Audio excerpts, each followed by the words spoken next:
El cine da mucho que hablar. Lo que te estoy proponiendo me avergüenza. Déjate de consumir guiones ajenos. Hasta las 21. La palabra la tiene el cine.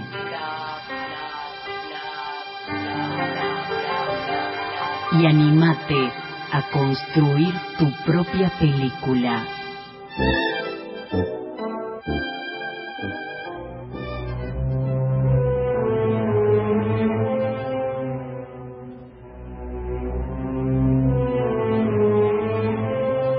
No me digan que la música del comienzo de La Lupa, que de Charly García, no es hermosa.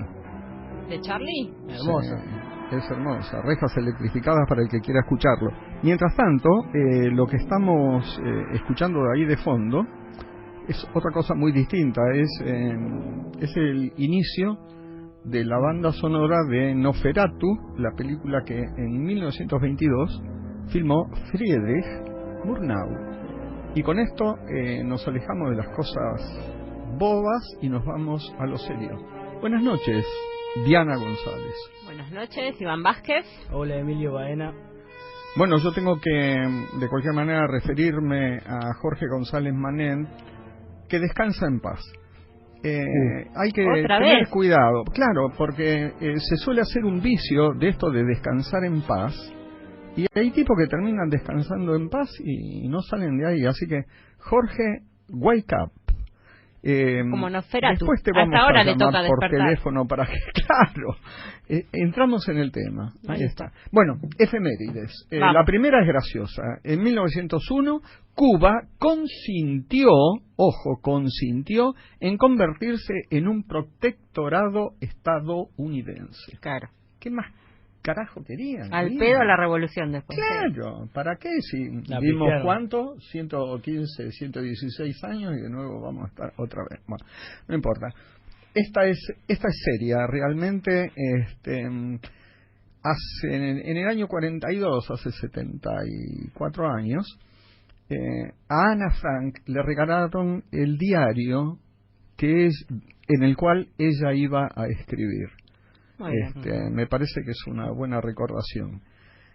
Saliendo de todo esto, digamos que hoy es el Día Internacional del Doblaje. Ay, nos vendría bien. Nos vendría bien. Yo no sabía por qué se doblan las películas que vienen del extranjero. Son muy grandes y no entran, dice entera, hay que doblarlas. No, ¿es por eso? No, es para que no se arruguen. Apa. Incluso se confunde el día del doblaje con el día de la planchadora. Mira.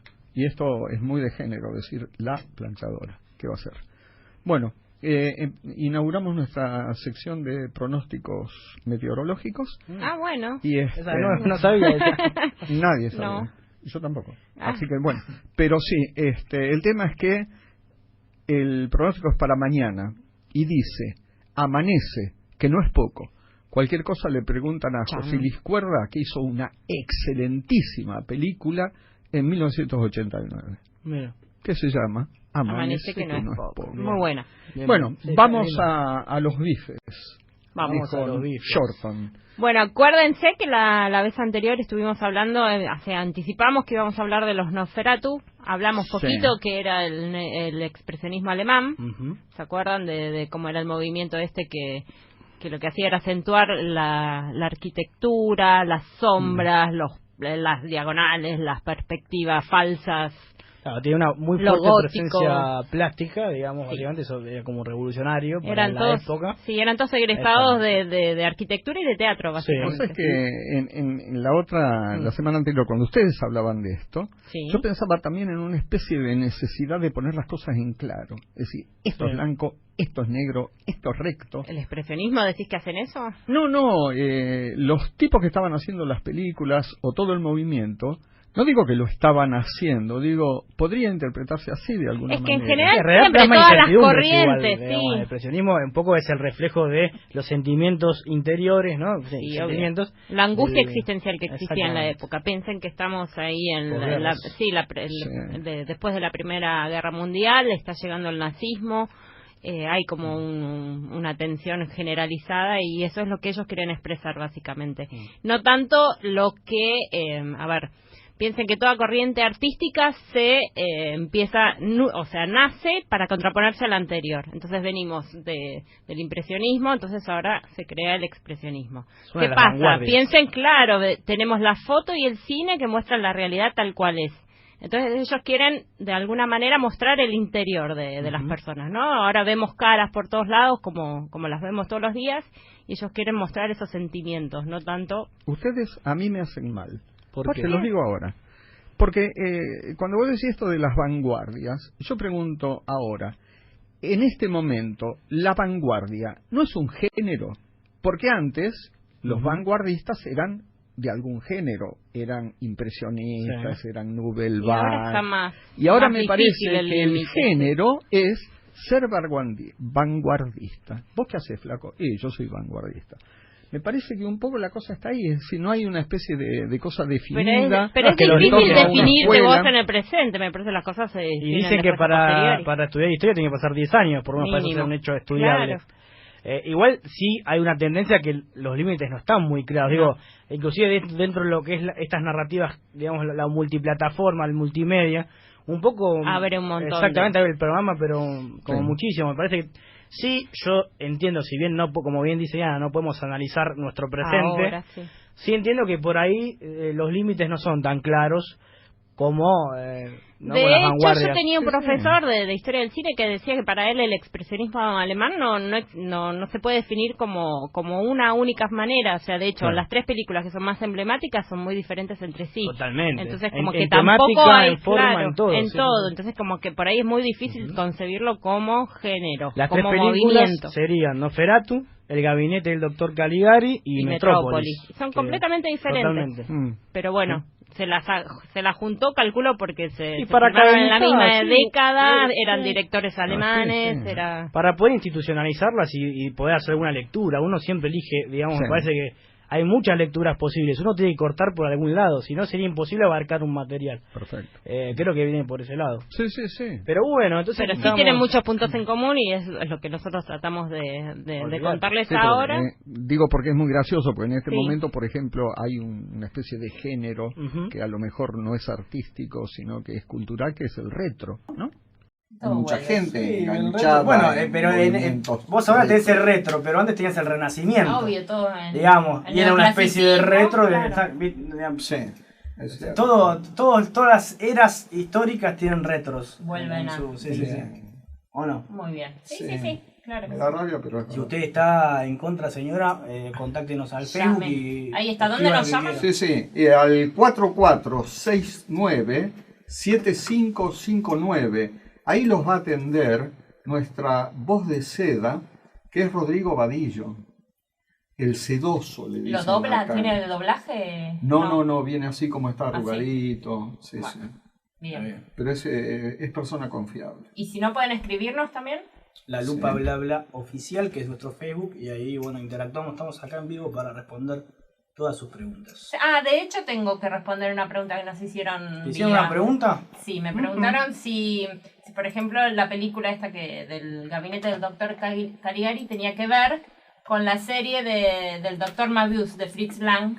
Así que yo le respondo a Yelen que sí tiene que ver en esto que estamos hablando del tema del expresionismo alemán, pero de hecho la película del doctor Caligari la dirigió Robert Wiene, es otro director, pero más o menos la misma época. Así exactamente. Que era lo único que teníamos que responderle. Bueno, para que ustedes por ahí tengan en cuenta qué características concretas plásticas tiene el expresionismo alemán, si ven películas de Tim Burton, yo creo que es el de los directores que hay hoy en día, el que más se ha influido por el expresionismo alemán. Sobre todo su primer corto, que se llamó Vincent, que es un corto que le garpa a Disney. Él era animador de Disney, no sé si sabían, trabajaba para Disney y él quiere independizarse y dice, bueno, ya sé que vas a volver, de hecho volvió, te vamos a dar $1 millón y con eso hizo Vincent, con la voz de Vincent Price, un maestro del terror, Y bueno, ahí empezó todo, ¿no? Su carrera. Sí, ven todo el tema de las sombras. Bueno, de hecho hay un montón, todas las escenografías, la misma Batman, Ciudad Gótica, o sea,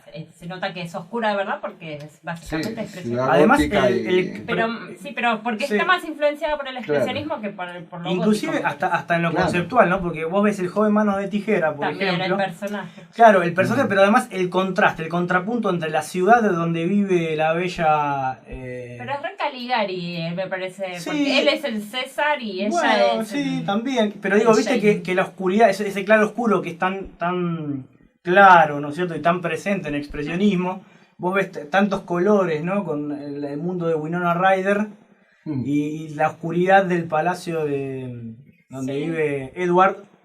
Sí, puede ser también cuando Edward es todavía robot, es muy parecido al robot de Metrópolis. ¿Viste la escena de...? Exactamente. Bueno, me parece que hay también un homenaje a Metrópolis, una película Metrópolis muy valiosa que vamos a dejar para después, porque creo que tenemos un especialista ahí que nos va a desasnar el camino, ¿no es cierto? Bueno, no es para tanto, no soy un especialista. No era por vos, Emilio, viene otra persona. Sí. No te subas un caballo, Emilio, por favor. Bien. Okay. Bueno, entonces estamos con Nosferatu. Ya hablamos de Murnau, que hizo su película en el 22. Que recuerdan que habíamos contado la anécdota de que no había conseguido los derechos y que tuvo que cambiar, que la filmó igual, pero le cambió los nombres a todos los protagonistas. No era Drácula, era el conde Orlok. Así que después... Tuvo problemas legales, me dijeron. Sí. Quisieron prender fuego todas las copias, de hecho prendieron fuego un montón y rescataron 2 o 3, me parece que de alguna en realidad llegan a nosotros por eso, porque estaban en casas, digamos, particulares, por eso se pudieron preservar. Afortunadamente, sí. Porque aparte es el vampiro, según, esto es una cuestión personal, pero creo que es el vampiro más feo, el que más miedo da.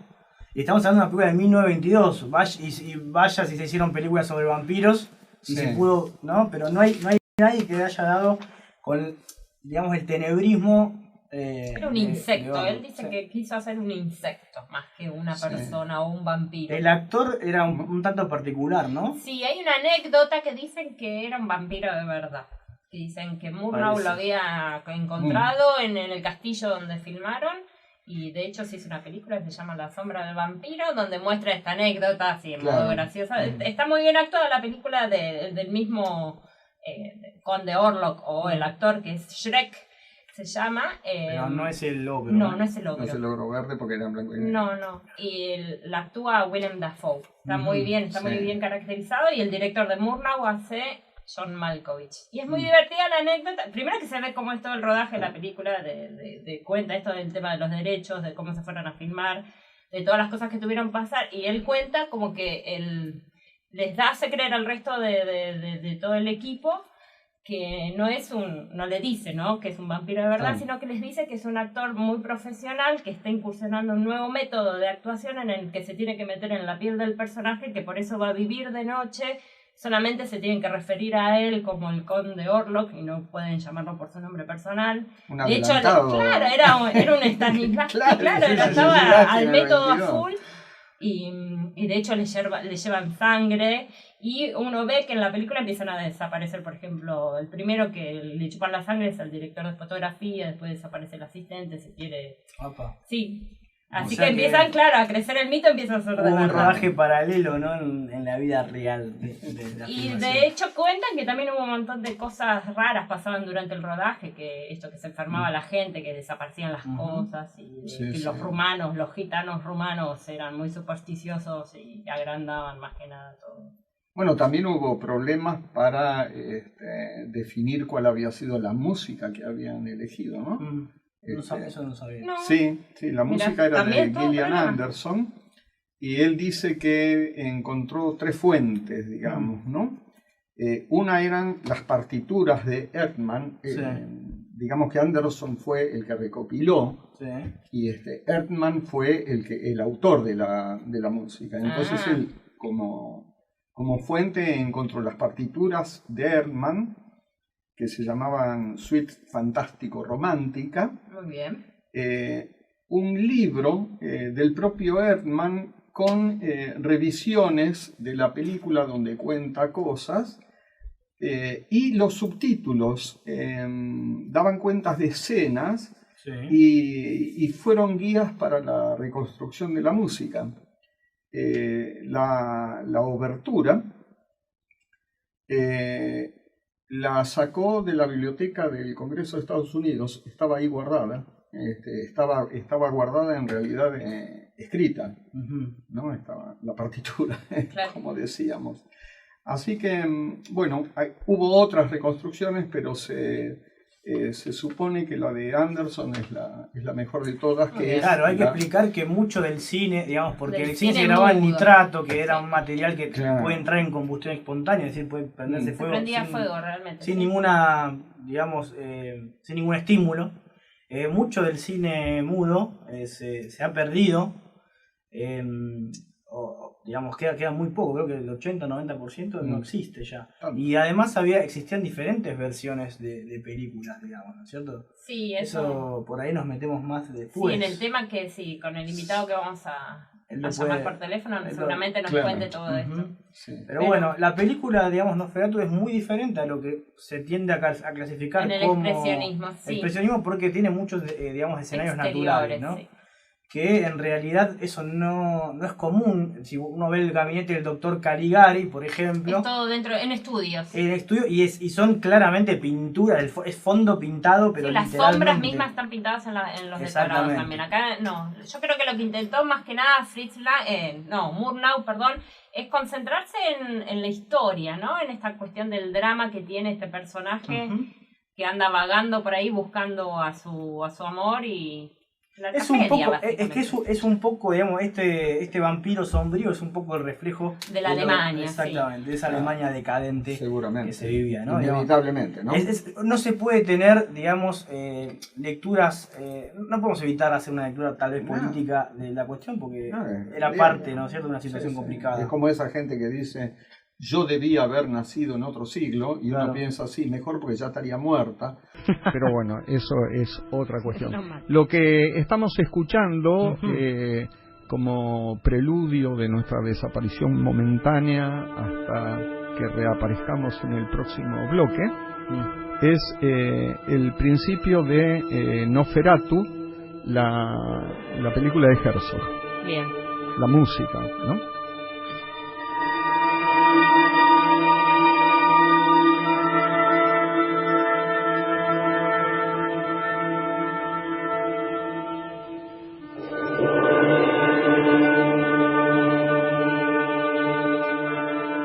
Porque el cine da mucho que hablar. De 20 a 21, La Lupa Bla Bla, en la 91.7.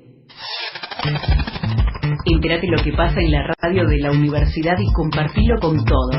Con todos. Compartilo con todos. Facebook, FM La Uni. Y en Twitter, @FM La Uni. Escuchá la 91.7. Búscanos como FM La Uni.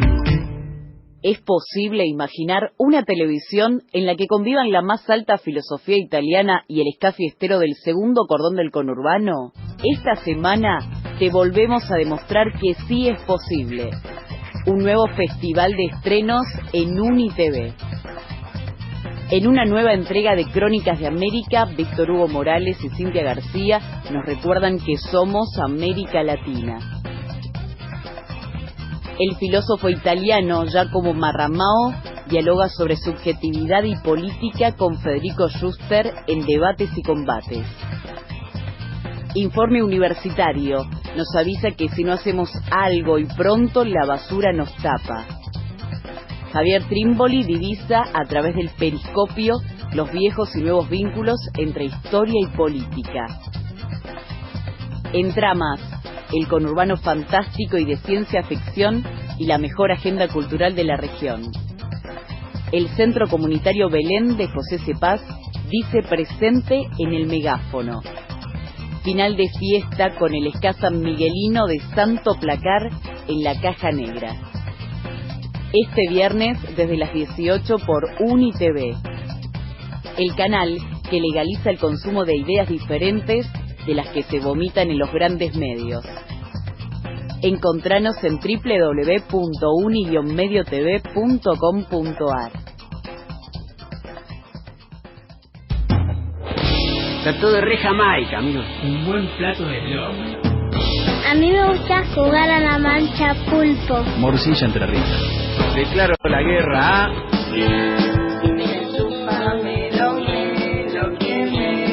Sos crack. Me acuerdo de La Mancha Sentado. Ponele. La Mancha Venenosa. Hace 2 años y un día que vivo sin él. 91.7 Infinitos Mundos. Una radio. Lo que nadie escuchó decir al cine. Hasta las 21. La lupa bla bla. En la uni.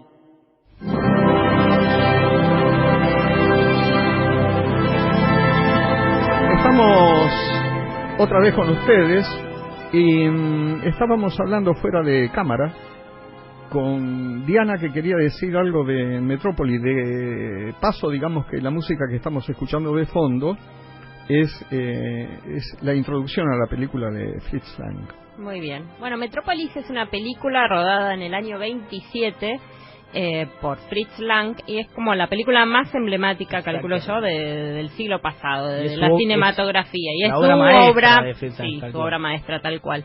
Es una película futurista. Piensen que el futuro en realidad es 2023, 2024, por ahí no falta mucho. Y más que nada lo que muestra la película es una sociedad dividida en 2 clases. Están los obreros que trabajan para que los ricos puedan vivir bien. No es una historia no muy ajena. Igual yo no sé muy bien, yo estoy seguro que vos viste una película, una versión, yo vi otra. Creo que hay algo ahí que no me cuadra de Metrópolis. Me parece que alguien... Preguntémosle a alguien que sepa. Yo quiero públicamente decir, me siento como si me estuvieran tomando examen, porque tenemos del otro lado del teléfono una persona que sabe mucho de cine. Él se llama Sebastián Yablón, es investigador fílmico y montajista audiovisual en el Museo del Cine. Es ayudante, o fue ayudante en la Cátedra de Historia Analítica de los Medios en la Universidad de Buenos Aires. Es coordinador del programación, perdón, estoy nervioso. Coordinador de programación en TCM Latinoamérica, todo eso. Y además fue coordinador de la carrera de Periodismo y Crítica del Centro de Investigación y Experimentación de Cine y Video. Es como el Indiana Jones del cine, es un arqueólogo.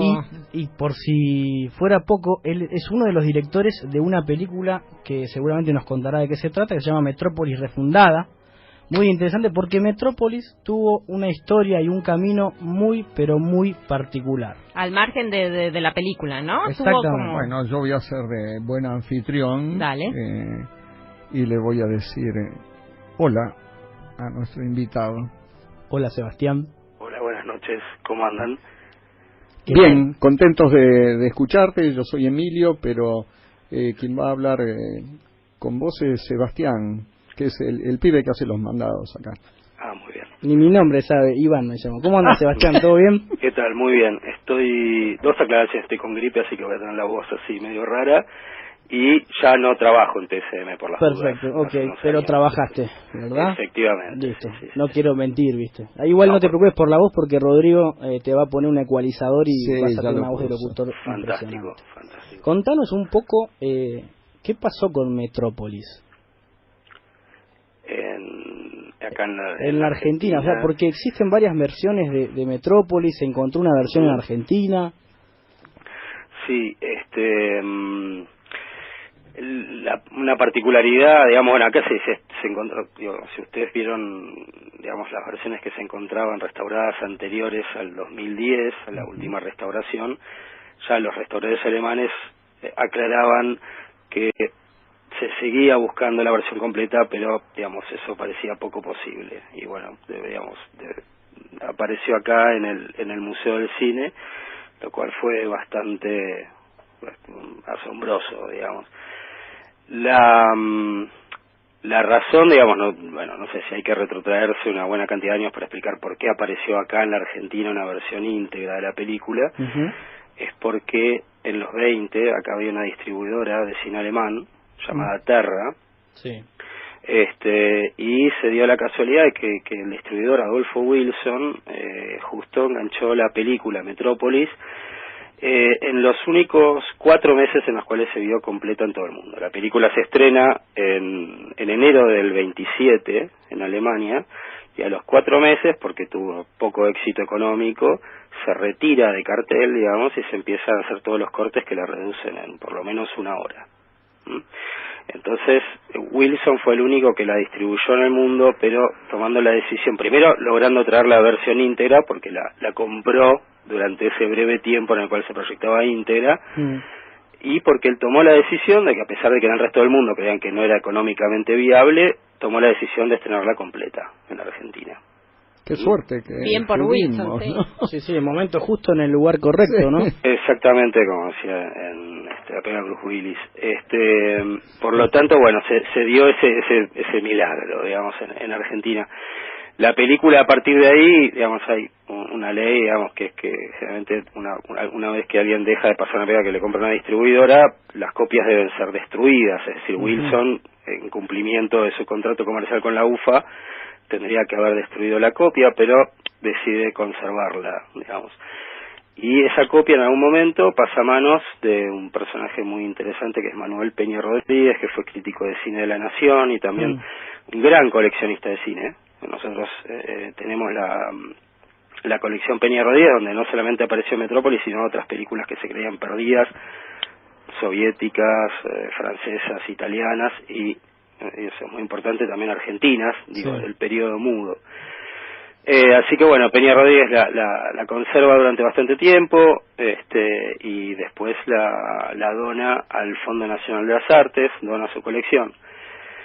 No sé si ustedes han visto la versión restaurada de Metrópolis. Así es, yo por lo menos personalmente sí la he visto. Sí, hay una diferencia. Sí, tremenda. Exactamente. Tiene como 20, pero es bastante más larga, ¿no? Son 25 minutos, me parece, ¿no? Sí, pero aparte de la duración, efectivamente, son unos 25 minutos. Exacto, la calidad de la imagen es dramático, digamos, sí, obvio. La diferencia. Eso tiene que ver, como ustedes, yo escuché que mencionaban el nitrato, que era digamos, el stock, digamos, con que se filmaba en esa época, que es muy inflamable. Por lo tanto, se tomó la un poco sabia decisión de destruir el nitrato previo pasaje a lo que llaman un formato de seguridad, ¿no? Un formato no inflamable. Que tiene inferior calidad, ¿no? Exactamente, y sobre todo en las condiciones pésimas en las cuales se ve que se realizó ese transfer, ¿no? Si a eso se le suma que Metrópolis era una pega muy popular, entonces habrá circulado bastante por cineclubs, etcétera, entonces la copia sobrevivió, digamos, en estado muy lamentable. O sea, ya el original nitrato debería estar bastante paqueteado, después el transfer también.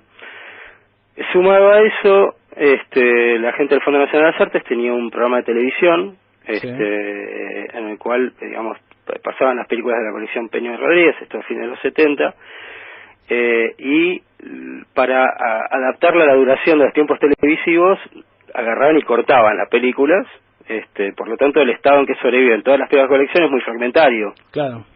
Se cortaban y después no es que se volvía a poner en estado original las copias. Por lo tanto también es destacable que los investigadores acá encontraron una película, digamos, tuvieron que hacer un trabajo de reconstrucción bastante importante, digamos, con todos esos fragmentos. Una pregunta, ¿qué pasaba con las bandas sonoras? No solo de esta, sino de las demás películas de esa época. Sí, bueno, estas películas, digamos, como Metrópolis, estas dimensiones, solían tener música especialmente compuesta, ¿no? Sí.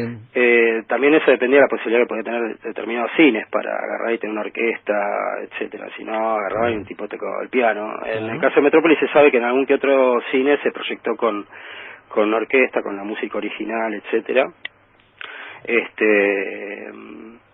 Así que bueno, depende un poco de si se ha logrado conservar las partituras originales, etcétera. En el caso de Metrópolis sí, inclusive, digamos, esas partituras ayudaron a reconstruir la película original cuando se reconstruía a partir de fragmentos de distintas copias que tenían distinto metraje, o sea, un montaje distinto. Entonces, la continuidad original se podía reconstruir a partir de la partitura. Ahora, usted, que se muestra muy bien en tu peli, en Metrópolis Refundada, es impresionante ver cuando se compara, digamos, una versión de las ya restauradas con la original que se encontró, y la película tiene hasta diferentes tamaños de plano. ¿Podés explicarnos un poco a qué se debe, cómo se filmaba en el cine mudo para que existiese tanta variación? El tamaño de plano tiene que ver con el transfer que se hizo. Se hizo en telecine, se proyectó y se filmó y se hizo muy mal, por lo tanto ahí está esa variación. Pero hay un elemento que va por ese lado también muy interesante de la copia que se conserva acá, que es que las películas generalmente se filmaban, la distribución se hacía una copia para el mercado interno y otra para exportación. Sí. En el caso de Metrópolis, hacer una película tan importante, se hicieron, para 3 mercados. Como no se podía tirar un negativo, el negativo es la matriz a partir de la cual se hacen los positivos, que donde se ven las películas en los cines, ¿no? Claro. Pero la matriz, el original, es el negativo. No se pueden hacer distintos negativos de una misma copia, por lo tanto había que generar distintos negativos en la filmación. No sé si está haciendo me explico más o menos. Por lo tanto había que filmar, 3 negativos y de manera simultánea. Es decir, había que poner 2 o 3 cámaras, por ejemplo, cada cámara tenía material. Sí, se agradece. Exactamente. Ahora, Metrópolis se caracteriza, por ejemplo, por unos travelings muy complejos, movimientos de cámara, etcétera, que no se podía hacer simultáneamente. Exacto. Por lo tanto, había escenas que se volvían a hacer, ¿no? Se filmaban de manera distinta, por lo tanto estaban, distinto encuadre, distinta actuación, etcétera. Se dice que Lang, entonces, lo que hace es, del enorme metraje que se filmó en la película, aparte seleccionar de estos 3 negativos, los mejores. Entonces el mejor material de un negativo fue para la copia alemana, el segundo que él consideró mejor a Norteamérica y el tercero resto del mundo, ¿no? Más allá de esta apreciación a posteriori, de cuál es mejor o peor, que probablemente Lang tenía en la cabeza que el mejor negativo iba a ser el alemán, pero bueno, la realidad es que la copia que tenemos en Argentina diverge no solamente en esas escenas perdidas, sino que muchas escenas están filmadas de manera, distinta, actuadas de manera distinta, encuadradas de manera algo distinta que la versión alemana tan distribuida. Es decir, si se quiere, la versión argentina tiene un valor propio, autónomo, más allá de los 20 minutos que le agrega a la copia que circulaba. Y aparte, el sentido de la historia cambió con la versión argentina, se modificó, claro, el argumento de alguna forma, o... Sí, el argumento, si bien, no es un aporte, si se quiere, dramático, en el sentido que la reconstrucción que hicieron los alemanes en el principio del 2000, a las escenas perdidas incluía, fotos a partir de que encuentran guión, etcétera, reconstruyen la película original, y cuando no tienen el metraje ponen fotos, etcétera. Bueno, acá podemos efectivamente ver las escenas. Y sí, si uno lo compara con la versión que andaba dando vuelta hasta principios de los 80, una versión completamente distorsionada, que fue adaptada de manera muy brutal por los norteamericanos, que fue la versión que a partir de ahí incluso toman los alemanes y reestrenan, y es una versión, completamente diferente, en muchos aspectos. Pero hasta llegó, a la gravedad de modificar, la narrativa que Fritz Lang le quiso imprimir en la película. Exactamente. Por lo tanto, es una película que ya originalmente el argumento era altamente incoherente. El argumento lo escribe Thea von Harburg, que es una guionista muy importante del periodo, era la mujer de Lang. Era la esposa, sí. Exactamente. Y el argumento era, creo que eso, no sé ustedes qué opinarán, pero no, era bastante, una parábola bastante ingenua, etcétera, ingenua o fascista, un montón de elementos, y esquizofrénica en su significado, etcétera. Entonces, bueno, no es que el metraje completo le da coherencia a la película, que ya no lo era de por sí, pero sí me parece lo más interesante es que Lang construye el montaje y la narrativa de la película de manera, muy, si se quiere, como con una visión muy arquitectónica, La totalidad de la película en ese sentido funciona de manera muy interesante. Por lo tanto, esto sí le da, aunque sean, por lo menos en términos formales, le devuelve, vamos a llamar el esplendor original, Muy bien, buenísimo. Y un poco saliendo de Metrópolis, ¿en qué está hoy el cine mudo? ¿Qué pasa hoy con las películas mudas? No sé si la colección que tiene el museo o en general. ¿En qué situación estamos? La situación está mejorando, creo que hay una conciencia general ahora desde hace unos años del valor que tiene por lo pronto recuperar el cine mudo en lo que era el material original, es decir, el nitrato. Generalmente no había esa noción, entonces la noción que había de cine mudo era que era algo visualmente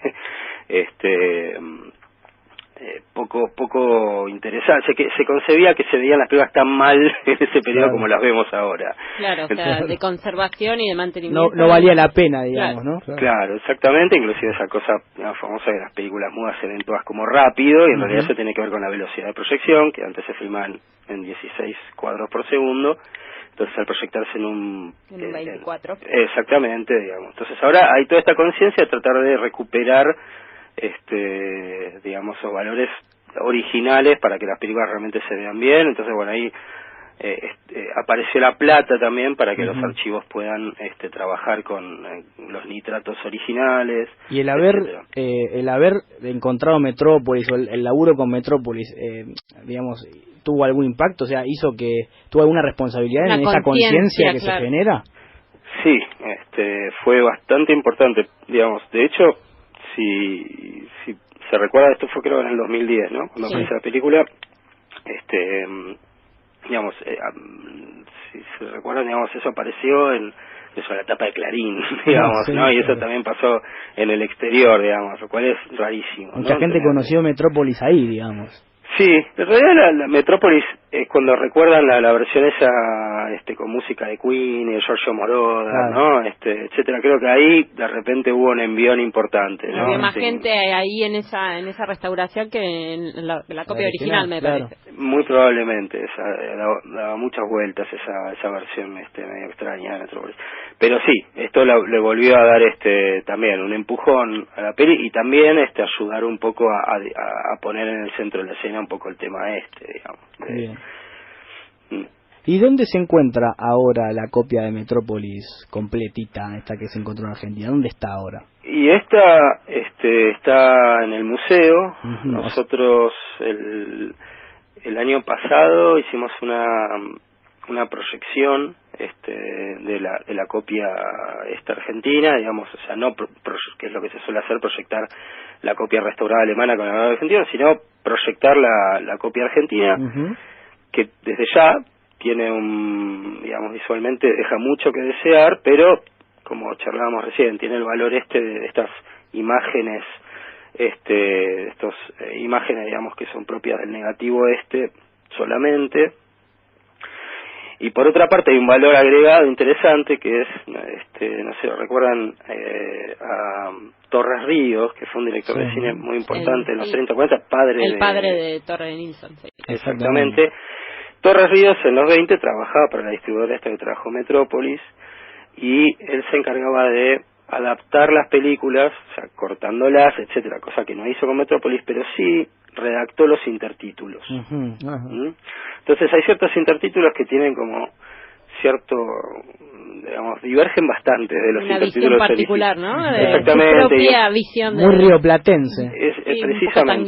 Precisamente, tiene un tono medio tanguero, etcétera. Entonces creo que sumado a la importancia de la figura, digamos, de Torres Ríos, etcétera, me parece que es una copia que tiene su valor. Así que bueno, planeamos también en algún momento volver a proyectarla. Me trajiste a la mente una especie de chiste, ¿no? Porque vos hablás de los restos, y yo me imagino un arqueólogo encontrando los restos de un dinosaurio que hasta ahora no se conocía, y el tipo dice, pero qué viejos que están estos huesos, y se queja, ¿no? En esto no pasa eso, ¿no? Uno encuentra los restos de esa película y es todo alegría. Sí, efectivamente. Sí, uno no puede dejar de morderse, digamos, el puño pensando los tipos que agarraron y quemaron el nitrato, hicieron esos transfers horripilantes, ¿no? Porque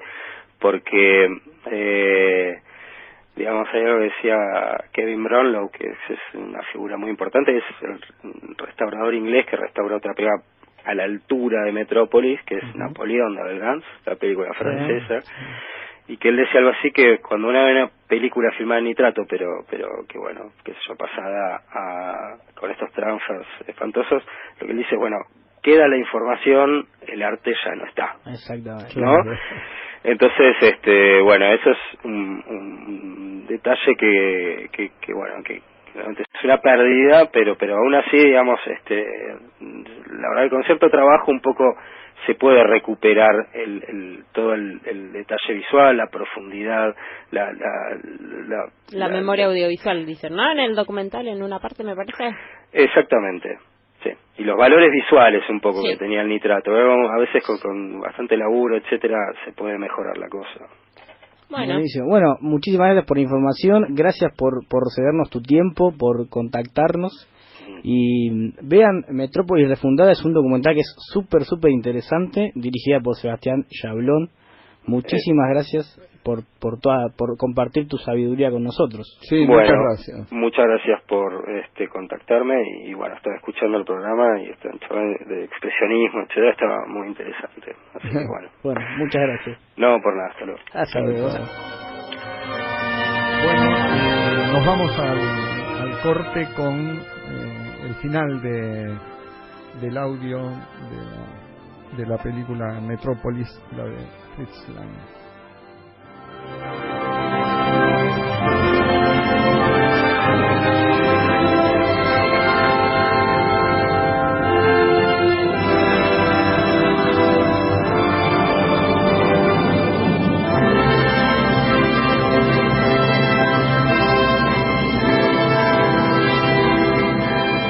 La Lupa Bla Bla, el programa que te hace la película en la Uni. En tu barrio, tu ciudad y en el mundo pasan cosas. Nosotros te las contamos. Búscanos en Facebook, FM La Uni, y en Twitter, @FM La Uni. Escuchá Radio Universidad, fmlauni.com.ar. Escuchá la 91.7. De lunes a viernes, de 13 a 16. 13 a 16. Te digo y te repito. Te digo y te repito. Lunes a 16. A la tarde. Te digo y te repito. En la 91.7. Sábados y domingos de 17 a 18 en la 91.7. Tierra de Luz. Músicos de la región. Tierra de Luz. Sonidos desde este lugar. En la Uni.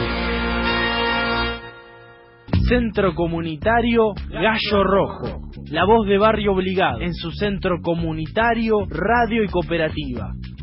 Nace como nacen muchas organizaciones, que es para responder a una demanda o a una necesidad. Después el grupo de jóvenes fue creciendo, empezar a gestionar un espacio con una identidad propia. A partir de empezar a juntarnos, el grupo fue tomando como distintas identidades, características.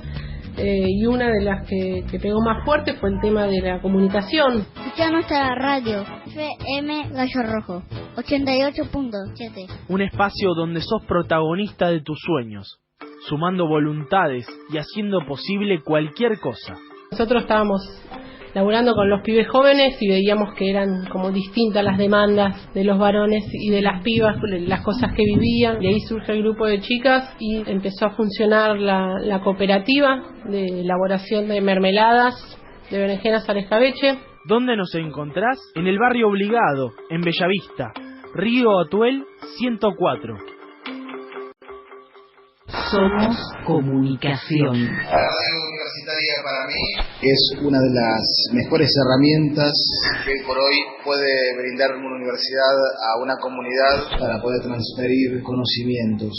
Podés encontrar contenidos elaborados, pero siempre con esa idea, la de no olvidarse que la gente enciende la radio para sentirse acompañada. Y darle al oyente una cosa también amigable, también amable, pero con gran calidad.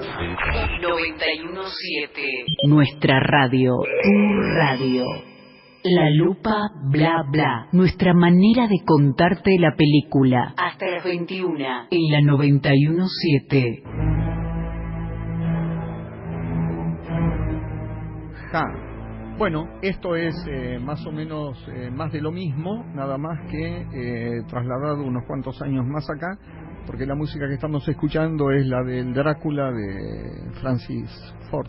Ah, bueno, nos había quedado, nos faltaba así. Saltamos de nuevo con los vampiros. Bueno, volvamos con Drácula. Si tienen ganas. Salimos de la metrópolis, nos fuimos al campo y nos fuimos con... Y volvemos con Coppola. Bueno. Pero antes de Coppola, hablemos con alguien más. Alguien que sepa, de verdad. Alguien que sepa. A ver, ¿con quién? No sé. ¿Hola? Hola. Sí. ¿Cómo le va? Y bien, si pudieses hablar un poco más cerca del micrófono. ¿Volvió? No sé, ¿hay micrófono por acá? Sí, tenés uno por ahí. Está yendo el chico en la moto con el micrófono. Fíjate, te toca la bocina. Aquí estamos. Ahora estamos bien, Jorge, mucha alegría. Hola, Jorge. De escucharte. Bueno. ¿Qué tal, chicos? ¿Cómo va, Jorge? Bien, digamos. Bueno, digamos. Bien. Digamos. ¿Ustedes bien? Sí, muy bien. Bueno, me alegro. ¿Cuál de los Nosferatu o de Metrópoli, qué es lo que más te gusta de todo esto? Me gusta Metrópolis. Ajá. ¿Vos viste la versión restaurada, Jorge, de Metrópolis, la que se encontró en Argentina? Con la música... En vivo y todo, qué bueno. Sí, con la música restaurada y todo. Mirá. Sí. Me gusta esa concepción del futurismo actualizado y pensado, ¿no? Claro. Sí. ¿La viste con música en vivo la película? ¿Cómo? ¿Con música en vivo la viste? No, en vivo no. Ah, ok. Claro. Porque el Malva hizo un par de funciones. Estaba la música dormida. Ah, bueno. Está bien. Bueno, ¿Y los Nosferatu viste? ¿Llegaste a ver alguna película de...? No. Ninguna, bueno. No vi, yo era muy chiquito. Eras muy, claro, y te daba miedo. Sí. ¿Con la de Francis Ford eras chiquito? No, tampoco. Bien, la próxima vez te vamos a pedir que nos... una especie de columna, algo... Tarea para el hogar. Una tarea para el hogar te vamos a dar. Bueno. Así que... pero para la columna mejor Sansón. Sí, y ahí me quedé afuera como... ¿qué está o Dalila, yo me quedo con Dalila. Bueno, me parece muy bien. Un besito y... Resquescat in pace. Bueno, muchas gracias Emilio y compañía. Bueno, la compañía dice adiós. Adiós. Un besito. Chao. O sea que le gustaba Metrópolis a Jorge. Más que Nosferatu, muy bien. Ojo que es un hipócrita, es un tipo que cuelga y se pone a hablar mal de la gente. Ahora, tenemos un juego, puede ser que tenemos un juego porque estamos muy divertidos. Hoy, aparte, hoy en la reunión de producción fue diferente, ya lo van a ver. Ya lo van a ver, sí, va a haber novedades en la página, estén atentos. Pero tiene que ver con qué? Con algo medio oscuro también. Sí. Hoy lo que hicimos fue lado oscuro. Rodrigo, no puedes contar nada porque sos boleta, ¿sabés, no? Listo. Rodrigo nos hace gestos, ¿viste? Bueno. Pero hay un juego, hay una trivia en la página de La Lupa Bla Bla Oficial. Voy a entrar. Sí, si no está va a estar, igual no quiero comentar nada que no esté. ¿Pero aparece mágicamente? Pero no, pero habría que elegir, vamos a elegir a nuestro vampiro favorito. Pero bien, ¿cómo es el tema, Diana? ¿Quién me da más miedo? ¿Es quién me gusta más? ¿Cómo funca la...? No sé, para mí, si lograron ver las películas, que no sé si alguien tuvo la osadía más que yo de ver los tres de Drácula en un mismo día... Estaría bueno ver, yo creo, a nivel personaje. Se ahora muchas cosas de Diana. Sí. Drácula en un mismo día. Pero si no tienen ganas de verse las tres versiones, por ahí ven, chusmean un poquito, googlean por ahí cómo era el Nosferatu, el viejo Nosferatu, cómo era la versión de Herzog, que está Klaus Kinski, que piensen que no era muy diferente en la vida real, como no. Era muy parecido. Y si no, tenemos el tercer, que es el famoso Drácula, ya que es Gary Oldman, que está mucho más. Lo que pasa es que en esa película hay como varias versiones de Drácula. Está el Drácula joven, está el Drácula animal, después está como lobo. Y es un Drácula mucho más humano, ¿no? Porque lo que trata un poco Francis Ford Coppola es de humanizar la figura del vampiro. Lo vemos como hombre. Que a los otros no, ya los vemos convertidos. Ya están, exacto, son todos vampiros todo el tiempo. Pero bueno, entonces, si no estéticamente, señora, señor, universitario, eso iba a decir yo. Googleé a ver qué Drácula le guste. ¿Cuál monstruo le gusta más? El Nosferatu más insecto, el Nosferatu más loco, digamos, más solitario. Yo creo que la versión de Herzog es el más solitario. Y el de Gary Oldman, que es el más romántico, ¿no? En busca del amor. Dijiste eso y yo lo que iba a proponer era eso. ¿Con cuál de todos esos usted se casaría, señora o señor? ¿Por qué no? Con el Gary Oldman, seguro. Con Klaus Kinski ni ahí. Pero... ¿No entra Winona Ryder en esa trivia? ¿Así puedo elegir? Sí. Listo. Ya tengo mi... En esa época. Sí, joven. Bueno, bien. Bueno, y... Bueno, influencias de... Metrópolis. Volvemos a Metrópolis. Hoy estamos saltarines y estamos haciendo flashbacks, ¿no es cierto? Flash forwards. Eso era... Somos cine, chicos. Cuando miramos cine es así. Bueno, influencias de Metrópolis en el día de hoy. O sea, está por estrenarse, ustedes saben, el Blade Runner 2000. Exactamente. Que además tenemos la versión original de 1984, creo. Sí. Blade Runner. Es un alto homenaje a Metrópolis, piensen. Tenemos películas como El Quinto Elemento, como Minority Report. Todas las futuristas, Brasil también podría ser, ¿no? Matrix. Matrix. Ojo. Es como una Metrópolis minimalista. No, el tema de la tecnología, ¿no? Me parece de cómo... Sí. Yo me voy mucho a las ciudades góticas de Batman, por ejemplo. También. Bueno, ya hablamos de... Pero viste, Emilio, que en realidad uno por ahí habla del cine mudo y dice, bueno, no está a mi alcance, ya pasó tanto tiempo, no lo vi nunca. Y en realidad estamos todo el tiempo reviendo esto, ¿no? Sí, las influencias también literarias, así que tenemos de todo un poco, ¿no? Yo me la paso haciendo señas. Había un tango que se llamaba El Penado 14.